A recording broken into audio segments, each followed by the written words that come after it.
Hello, and welcome to Of the People. I'm Robert Chernin with Ericka Redic, my partner in crime, and we are back for yet another day of news, politics, and our somewhat large dose of irreverence. What do you say, Ericka? I'm in for it.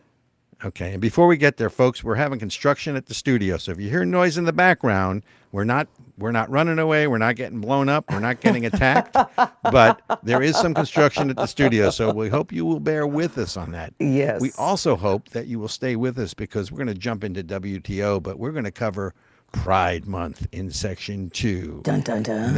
And then more AI, so do stay with us. Ericka, I like to start off the show. The IRS, just when you think it's safe to go home again. Yeah. The IRS made another house call. You're going to like this one. I don't know if Americans, when they said that they were hiring field agents, they meant your field. Okay. No, this is from the criminal division. Apparently this guy, and by the way, the guy shows up at this house, and I want to say it was Marion, Ohio. I forget. It's some woman's house to talk to her about the estate for one of her loved ones who passed away. Okay. Right?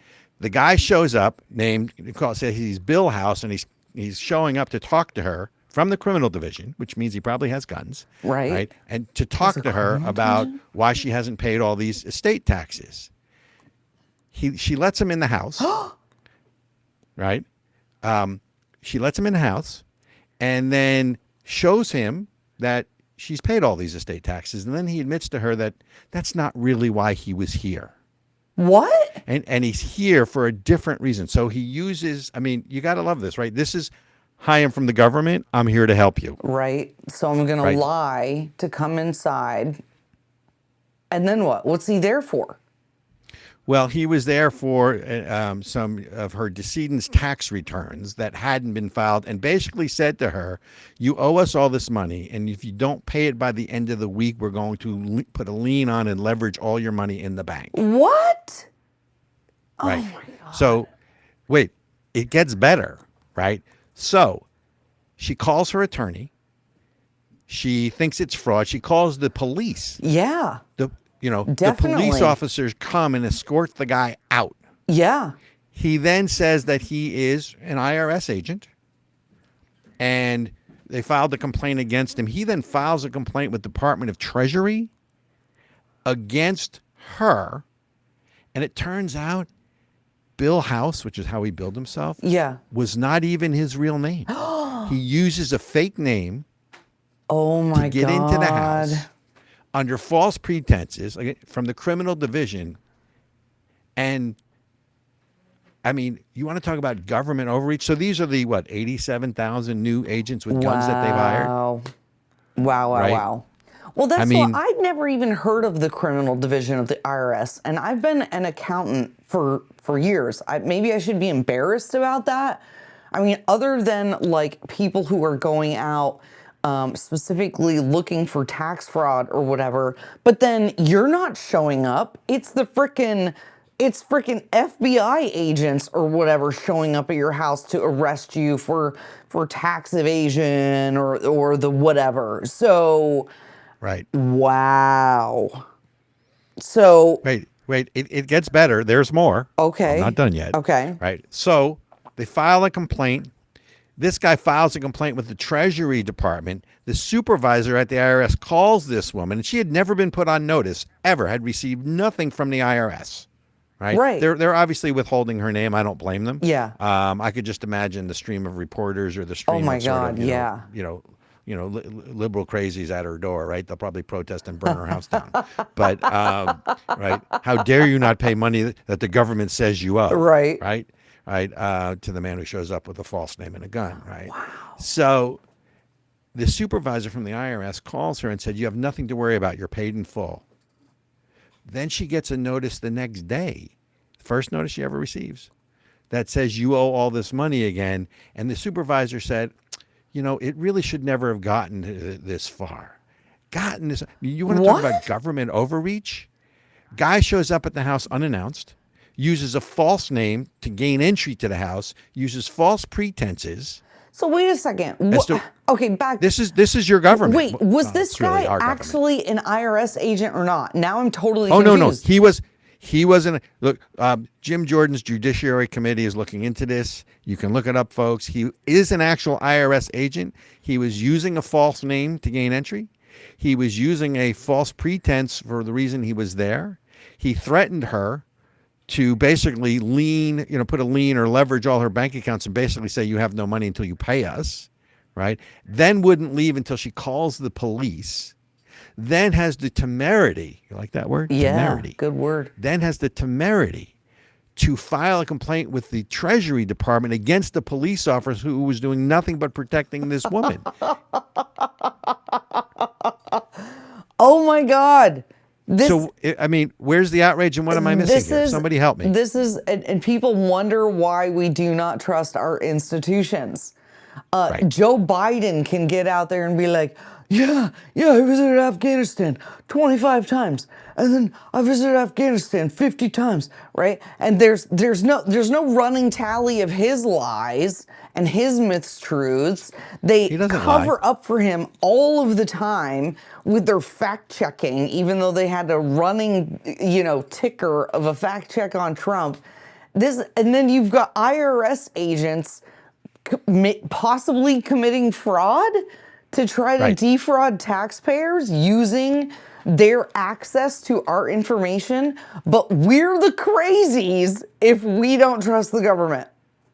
Pretty much. Oh my God. And that right. So I mean, if Matt Taibbi, the reporter, remember he was testifying before Congress? Yeah. And there was an IRS agent who shows up at his house as he was testifying to Congress. Yes. If he thinks he had a bad visit from the IRS, I mean, I'd love to know the woman's name. Not that we would dox her or let it out. I just, if she set up a GoFundMe account, I think we would contribute. I mean, that's just an egregious overreach, and you wonder why people don't trust the government. There's many reasons, but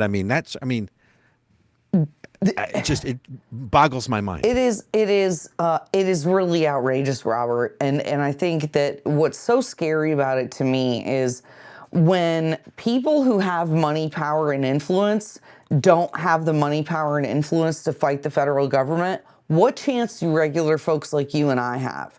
Or the lady in Ohio? Like, we are at the will and mercy of an overreaching, overpowered federal government.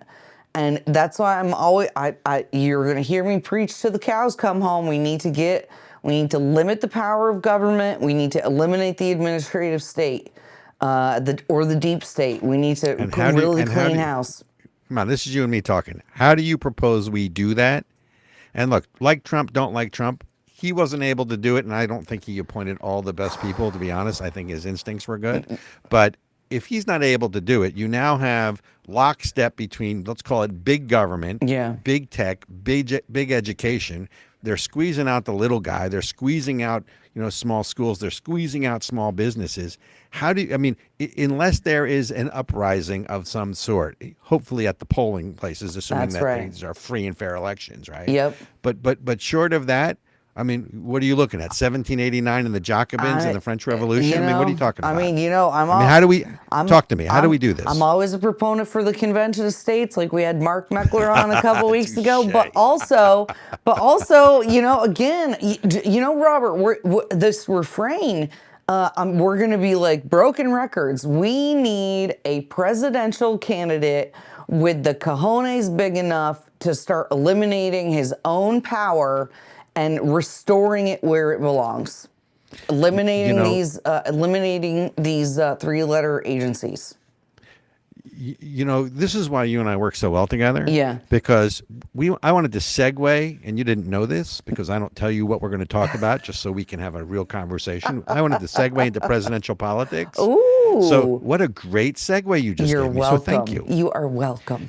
So, by the way, and now there are 12.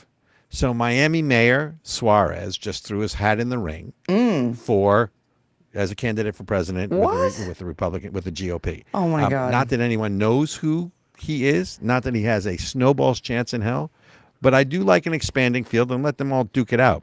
I do want to say, though, I was in Washington last week. Yeah. And I had the opportunity to spend time with Senator Tim Scott, who is also running for president. Yep. If you know, he is the senator from South Carolina. Mm-hmm. He's a little shorter than I thought he was. He comes across much taller. But then again, I'm a short guy. Everybody's tall to me. So I will tell you that I was very impressed with his approach to unification, his no nonsense. I mean, he is sort of, you know, you hate to say this because, you know, he's black and Obama was black, but he's the anti-Obama. His attitude was like, look, my life, what he says is that my life story is directly contrast the nonsense of systemic racism that's being, you know, preached and shoved down everybody's throat. And there was a little back and forth between him and Obama, if you know, because Obama was going after him, you know, for being, he didn't say he was an Uncle Tom, but he essentially said that without saying it. And again, folks, we're not endorsing Senator Scott. We'd love to try to get him on the show. Yes. We're going to try to do that. But I will tell you, there are now 12 in the ring. And by the way, on that whole Obama front, you're going to love this one. Oh, wait, hold on. Really quick. There's actually 13. I just Who just came in? I just found out about a guy named Ryan Binkley in Texas. Ryan Binkley? He's only got like 1,400 of the $40 donations or whatever it is you need to be able to get into the debates. But yeah, he's a Christian investment banker guy. Yeah, I don't know. I just heard about him. So is he a self-funding kind of guy where? Yeah. Yeah. So sort of like that other businessman, whatever his name was. Bloomberg. No, I'm talking about who's running now. I forget. I mean, Perry, whatever. Oh, yeah. You know, the guy that you didn't know and the guy that I didn't hear from. Yes. Yeah. So there's probably more. There's probably like 30. We just don't know about it yet. Well, I mean, look, you know, there are people who run just to say that they were a presidential candidate. So here's what President Obama had to say when asked about Senator Scott. He said, I think there's a long history of African Americans or other minority candidates within the Republican Party who will validate America and say, everything's great and we can make it. Nikki Haley, I think, has a similar approach. I'm not being cynical about Tim Scott individually, but I am suggesting the rhetoric of can't we all get along, that has to be undergirded with, you'll love this part, with an honest accounting of our past and our present. Well, first of all, I'd love an honest accounting of his presidency. And can we talk about the Russia nonsense? And let's have an honest accounting of what happened at that meeting when the CIA actually informed you there was no evidence there. And Susan Rice wrote in her journal, this has to be by the book. And you went along with it. You promoted a lie. He is the most... divisive. Say the word divisive. Divisive. Oh, my God. One of the most self-obsessed presidents of our generation. Do you know his presidential library is costing something like 10 or 20 times more than any other president in history? That dude is so self-obsessed. It's obnoxious. Wait. Do you know why it's costing 10 times anybody else's? Because he's annoying and obnoxious. I'm not sure that equates to money. I think it's because where are they building it? They're building it in Chicago. Right? Yeah, they're building it in Chicago. And guess what you have to do in Chicago to get anything built? Have extra security. No, you have to pay. It's unionized. There's graft. There's. I mean, can we? You want to start talking about the whole Chicago? So much corruption. One of the most corrupt cities of all time. You remember when they used to complain that the Pentagon was, paying, I don't know, $1 gazillion for like gold toilets or something or whatever they were paying per toilet, right? Years ago. Yeah. That ain't nothing compared to the cost of doing business in Chicago. And you have to, do you really think that Obama wants it in Chicago? I think it was payback in Chicago, for everything that they've done for him. Yeah. And we won't go into sort of the demagogue, demonize, and divide, which really started under Obama. Under Obambi, correct. So, right. So, Obambi? In any event. You're going to have to The other explain that last thing I want to cover in this segment is, with all this presidential politics that are going on, there is now a legitimate third-party movement for an unaffiliated sort of middle, of the road compromise candidate. That does not shock me. Right.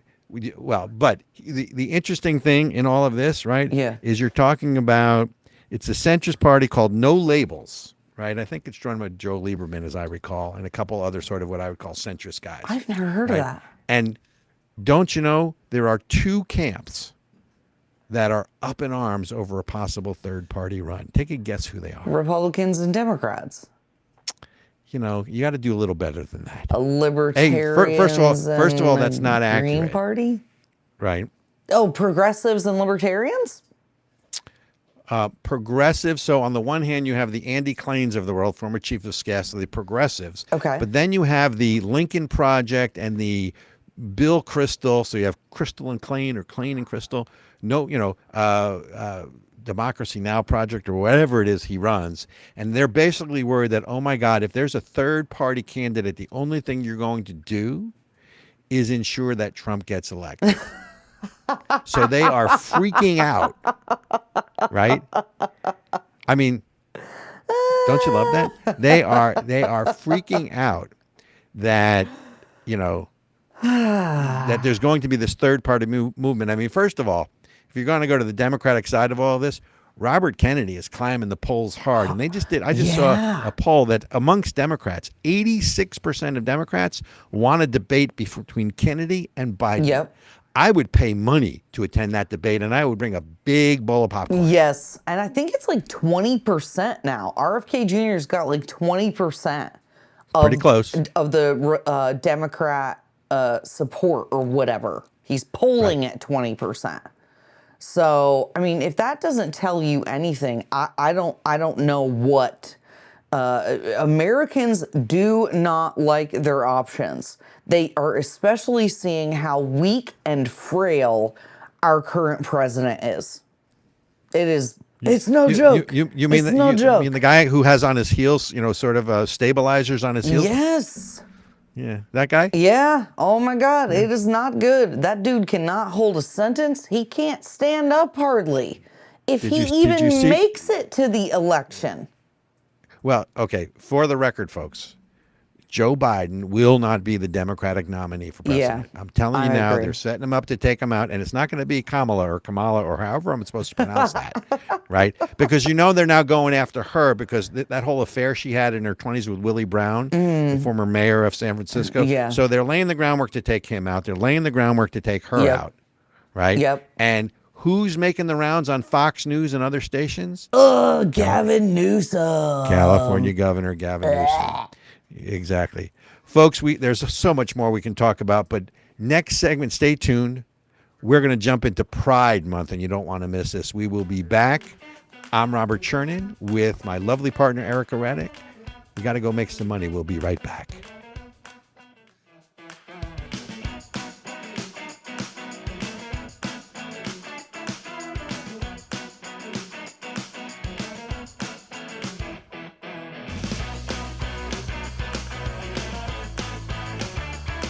From conservative commentator and contributor to Breitbart News, The American Spectator, The Jerusalem Post, The New Civil War, Exposing Elites, Fighting Utopian Leftism, and Restoring America, Bruce D. Abramson brings a transformative exploration into how progressivism has poisoned America. Featuring a foreword by President Trump's former strategist, Sebastian Gorka, Ph.D., The New Civil War will open your eyes to the left's incendiary agenda and how patriotic Americans can fight back. We are living through a national trauma. The United States has jettisoned the rule of law and ceased functioning as a republic. Battle lines have been drawn. Progressives are moving quickly to cement their transformation of the country's beliefs, attitudes, values, social structures, economic models, and government organizations. Patriotic Americans are waking up to recognize that conservatism failed to conserve much of anything. Progressives control academia, media, the civil service, and several of our country's most important industries. The new Civil War is not a call for war. It is a recognition that war has been declared on us. Our sacred love of liberty is under attack. Unless we defend it, the America we love may be lost. This book is for every patriotic American eager to defeat the utopian left and restore America. Joel Pollack, conservative journalist. Americans face a bizarre new political landscape. A supposedly moderate president who ran on promises of unity is pursuing a radical left-wing agenda. These challenges call for principled, effective opposition. The new Civil War will help start a conversation about how to push back. Harmeet Dhillon, civil rights lawyer. As a lawyer who defends the victims of progressivism every day, I have looked into the eyes of the thought police. The new Civil War provides the wake-up call America needs and serves as a self-defense manual for patriotic Americans. Get your copy of The New Civil War today.